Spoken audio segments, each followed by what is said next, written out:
İsrailin Qəzzaya humanitar yardım aparan Global Sumut flotiliyasında saxladığı Türkiyəli deputatlar Azərbaycana gətirilir.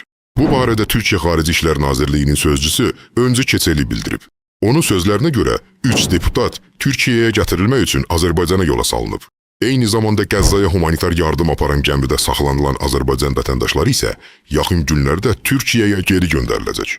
Bu barədə Xarici İşlər Nazirliyinin Mətbuat Xidməti İdarəsinin rəisi Ayxan Hacızadə məlumat verib. Onun sözlərinə görə, saxlanılan şəxslər arasında olan 2 Azərbaycan vətəndaşı Pərvin Əzimov və Orxan Səmədzadə gəmi ekipajının üzvləridir.